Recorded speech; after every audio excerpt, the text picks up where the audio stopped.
I'm Lisa Johnson, a 34-year-old housewife. I've been married to Jack for 2 years. Jack is highly educated and works for a prestigious company. Growing up in a single-parent family, my father fell ill shortly after I got married. After battling the illness for a year and a half, he passed away, leaving behind an inheritance of $600,000.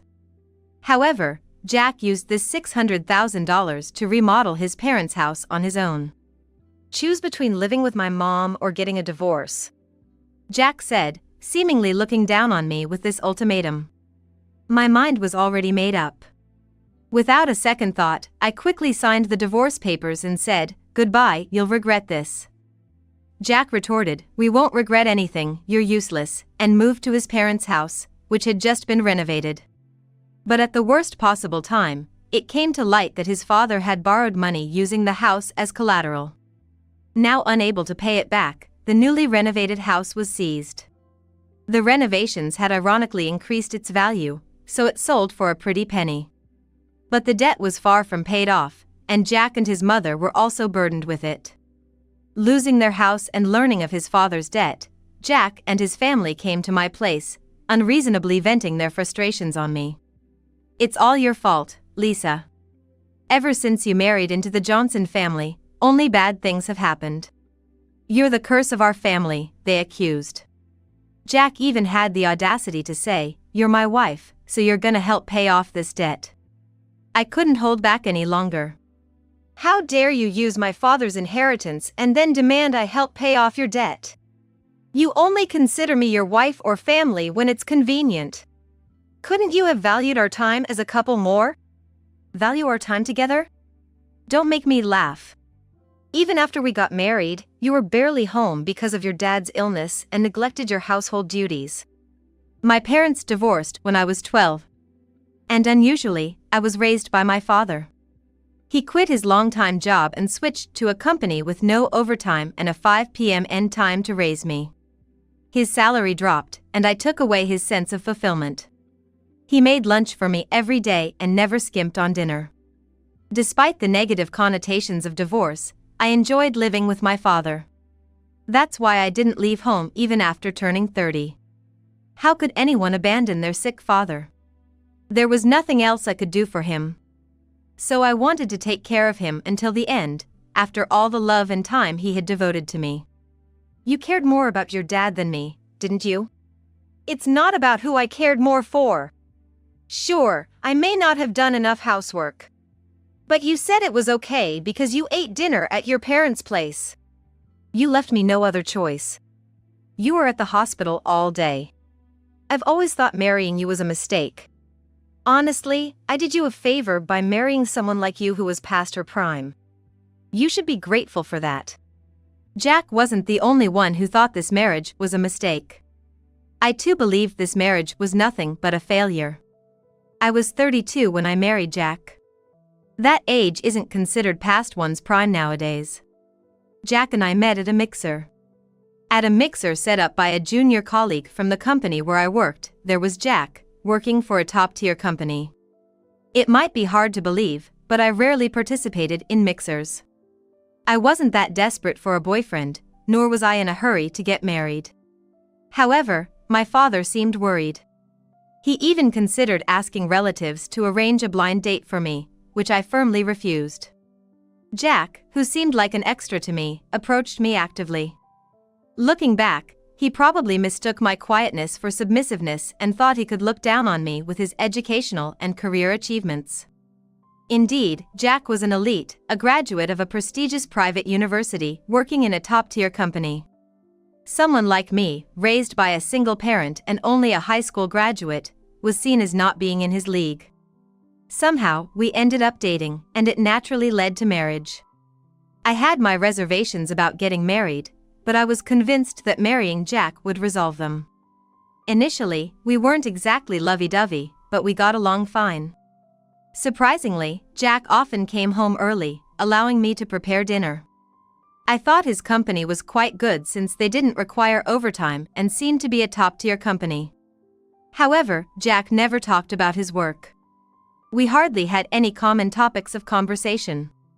I think we were just somehow getting by as a married couple. I learned a few months after getting married that Jack was already sidelined at his job. He might be good at studying, but his communication skills were poor, and he couldn't get along with others. He made frequent mistakes at work and was considered incompetent. Yet, out of kindness, they didn't fire him but demoted him, waiting for him to resign. So, Jack's salary wasn't as high as he claimed. For Jack, his education and career were everything. He had nothing else to boast about. I doubt there's a husband who could understand you as much as I do. We had to give up on having kids, and Mom surely wanted to see her grandchildren too. At 20, I was diagnosed with a uterine condition that made it difficult for me to have children. At that point, I had given up on the idea of marriage in the future. While happiness means different things to different people, many couples desire children. I decided to marry Jack because he said he didn't want kids. The biggest handicap for me was the possibility of not being able to have children. Jack seemed to eliminate that concern. So, I married him, and now this? What was the point of getting married? Your cooking is terrible. I've told you many times to learn from my mother, but you never tried. Put yourself in the shoes of someone who has to eat bad food. You have a tendency towards diabetes, so you need a restricted diet. That's why the food is bland and the menu limited. You seem to love your mother's fried dishes, but imitating that would be dangerous, right? It's the wife's job to figure out how to make it work. Eating is my greatest pleasure. Jack had started gaining weight rapidly after we got married. He was a bit chubby before, but he got significantly heavier. I thought it was only a matter of time before he developed diabetes, so I tried to serve balanced meals. But he complained about the taste being too bland, wanting more food, and not liking it. Well, then you can just have your mom cook for you for the rest of your life. I can file for divorce right away, and you can go back to living with your beloved mother as you wish. Divorce? Don't joke around. How can I say we're divorcing after just 2 years of marriage? It looks bad. But I warned you, didn't I? That you'll regret this. Besides, it's not my fault that the house was seized because of the misuse of my father's inheritance. If anything, I'm the one who's been wronged here. And I'm not even asking you to return the $600,000. It's our marital property. What's wrong with me using it? I thought renovating the house was the ultimate way to honor my parents. What kind of filial piety is that? I had intended to use my father's money to buy my own house. Jack and I lived in a rented apartment near his parents' home. Paying rent seemed pointless when we could be paying off a mortgage. Sure, $600,000 wasn't enough to buy a house outright, but it was a significant down payment. And he used it on his parents' house renovations. Don't run away from this. Run away? What do you mean? You just mentioned divorce. That's when I realized. Jack, you said divorcing after 2 years looks bad. That says everything about you. You're only concerned about how others see you, not caring or valuing the people closest to you. Nowadays, divorce isn't a shackle. I'll lose my standing at work. You are a working adult, you should understand. But then again, you're just a high school grad who luckily got a job, so maybe you don't understand things like office politics. Oh, should I expect Jack to climb the corporate ladder? What's with that sly smile? That's your habit, that mocking smile. Have you been going to work lately? You leave the house saying you're going to work, but then you just kill time in parks or libraries, right? Jack visibly panicked. He was sidelined at his job, and the lack of work was taking a toll on his mental health. He was increasingly reluctant to go to the office. I heard from a neighbor, even before Jack moved back to his parents' house, about his whereabouts. What are you talking about? Who said that? Do you have any proof? It's so obvious how you react, Jack. You're clearly disturbed. But whether you quit your job or whatever, it doesn't concern me anymore. I can choose from plenty of jobs. If I leave my current company, others will hire me. I didn't graduate from a prestigious private university for nothing. He was bluffing, but his voice trembled and the volume dropped. I doubt there's a better company than his current one for him. He could find work if he compromised, but he'd likely struggle with communication wherever he went. Well, good luck with the debt repayment. It's also your and your mother's fault for not seeing through your father's true nature. My father-in-law was always smiling and pleasant. Jack said he'd never been scolded by his father. His mother, on the other hand, was dominant. His mother treated his father almost like a slave, always belittling and making a joke out of him. Yet, this dynamic of the father being under the mother's thumb had become the norm, and nobody really questioned it. No matter what was said to him, his father would just laugh it off with a grin. Behind his smile, my father-in-law hid a severe gambling addiction. Neither Jack nor his mother seemed to notice. When I learned about it, I couldn't believe the gentle father-in-law I knew had such a dark side. The debt ballooned, but he couldn't stop gambling, even resorting to using the house as collateral. I had suspected something when I saw a pile of collection letters addressed to him at Jack's family home. Actually, I had a hunch about it. The reason is that when I visited Jack's parents' house, I saw a pile of collection letters addressed to his father. Despite such a sloppy situation, I wonder if his mother really didn't notice. Well, she always treated her husband as if he didn't exist, so it's not surprising she didn't notice. Father must have been stressed. He had nothing to do after retirement and turned to gambling. But I can't blame him. It was his only hobby. Jack, what is it with the Johnson family's sense of money? Wasting $600,000, accepting gambling as just a hobby? I can't understand it. Your father probably thought he could pay off all the debt if he just won, but he kept losing, and it twisted his thinking. It's like seeing the dark side of a Buddha-like man. Jack had no comeback. The magnitude of his father's actions would continue to haunt him.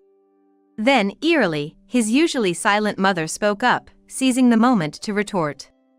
Ever since I started listening, it's all been about how Jack is bad, or how his dad is bad.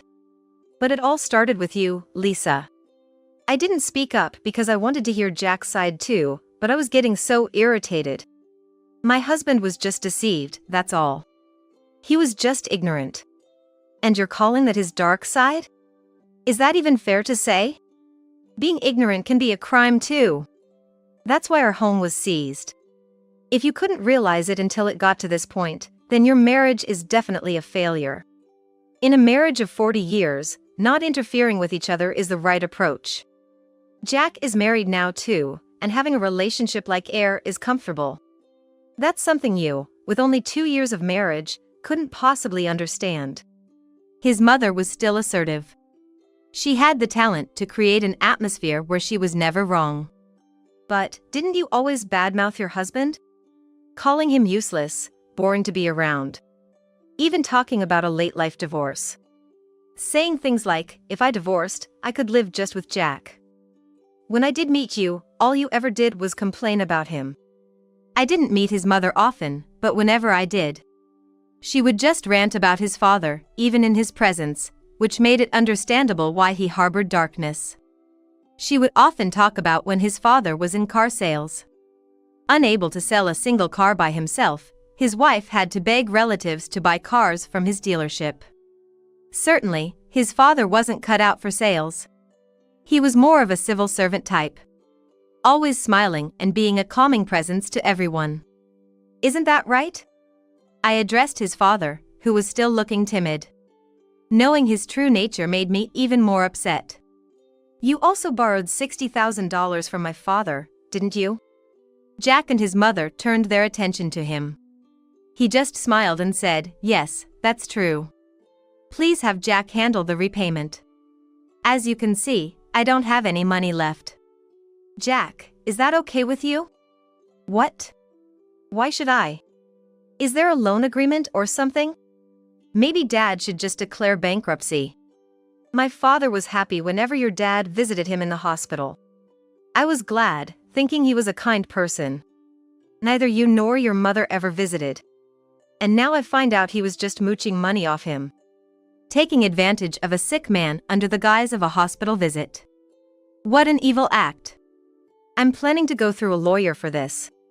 Jack, you always say I'm stupid, uneducated. Well, because I'm stupid, I'll ask a professional to handle it. But my trump card isn't just this. I have a bigger bombshell. I had been holding back on saying this. Even to my dear father. Also, there's one more thing I've asked the lawyer to handle. I was sexually harassed by your father, Jack. Jack and his mother burst into laughter. You're trying to corner Dad further by telling such a vile lie. There's no way Dad would do something like that. What a thing to say. Really? I think my husband is the furthest thing from a sexual harasser. Lisa, you must be really desperate to resort to such lies. It was frustrating. I even doubted myself. But my father-in-law would subtly touch me whenever I visited their house. At first, I thought it was my imagination, but the frequency of these touches was too high. The way he skillfully managed to do it without Jack or his mother noticing made me suspect he was doing this to others as well. He was extremely cunning, exploiting the fact that Jack and his mother would never believe such a thing about him. But it made me feel so uncomfortable. The thought of it escalating further made me avoid going to their house altogether. I used my father's care as a reason to distance myself from their house. Do you have anything to say? You remember what you did, don't you? It wasn't just the touches.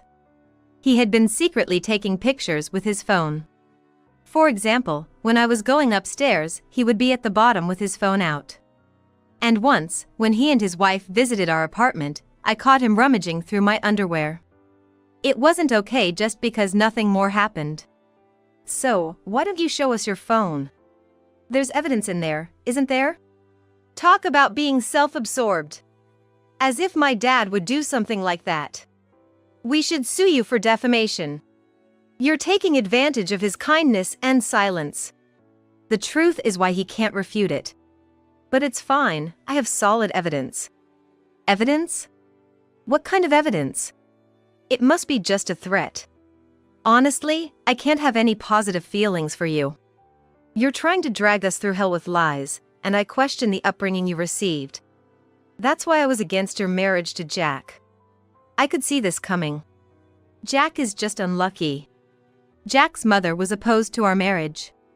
Jack was her pride, and she devoted everything to him. She probably dreamed of him being an educated elite in a good company. And he obediently followed her path. She taught Jack only academics, neglecting to teach him how to interact with people. He preferred reading and studying at home over playing with friends. That's probably why. He struggles with communication. Even at the mixer, he wouldn't look people in the eye.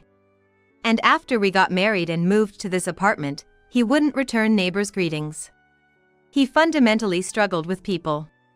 His mother probably didn't want him to marry. But Jack was already over 30, and probably under pressure from others. She must have had high standards for his wife. So when Jack brought home a woman over 30 with only a high school diploma, she disapproved. But Jack's affection for me was strong at the time, so he insisted. I knew what to expect from a mother-in-law, so I was prepared. That's why she found various faults. There has never been a divorce in the Johnson family. Your parents are divorced, right? And unusually, you were raised by your father.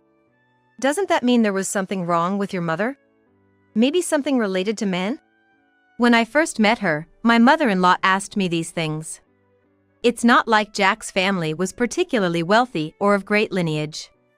Yet, being from a single-parent family seemed to be a hindrance to marriage. It seemed she wanted to live together, but their house was old and inconvenient. The plumbing was inefficient, it was hot in the summer, and cold in the winter due to drafts. The house had an awkward layout, including 2 impractical small rooms, each about 75 square feet, making it an uncomfortable place to live. I understand wanting to remodel, but not with my father's inheritance.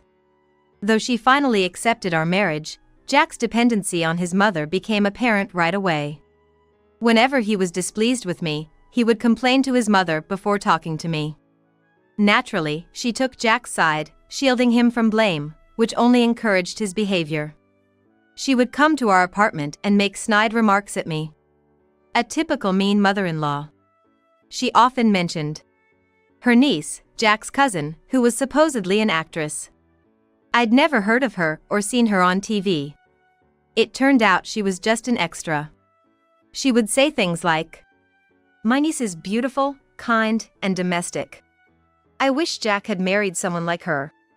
Am I the only one who thinks that if someone is truly domestic, they wouldn't become an entertainer? It seems like any daughter-in-law would be subject to her criticism. No one could ever meet her standards. Are you done with what you wanted to say? Ultimately, Jack and his mother just came to complain about me.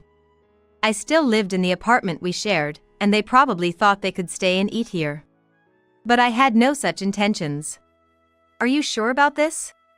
You won't regret it? I wanted to make sure. But I won't regret it. It's Jack who became useless, not me. Regret? What kind of regret? Did you anticipate this would happen? Yes, it was within my expectations. You're mean. I've always thought so. Lisa, you're cold, intentionally malicious. You always act in your own interest, never thinking about others. That's exactly what I should be saying to you. You misuse the money my father left, and then burden me with even more debt. That's completely absurd. Why should I suffer the consequences of your actions? It was nothing short of an accident involving me. Isn't $600,000 a small inheritance? When my father passed away, he left about $1.3 million. Then you should have used that money for the renovations. You have 5 siblings, right? If you divide $1.3 million among 5 people, that's $320,000 each. What? I was talking about the amount he left, not the share. I renounced my inheritance for my brother's sake. Lisa, are you only interested in money? Huh? Given the situation, I have no choice but to talk about money. Yes, compared to $1.3 million, $600,000 might seem small.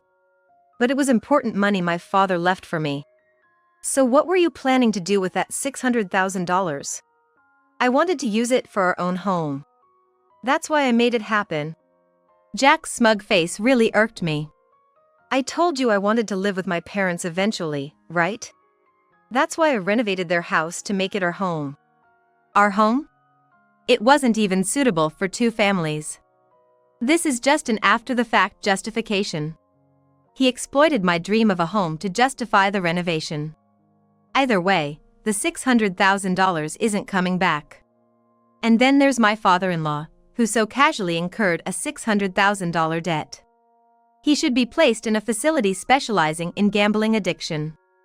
Once I divorce Jack, it's not my problem anymore. But Jack and his mother will have to deal with the debt. As my mother-in-law said, my father-in-law isn't the type to work vigorously.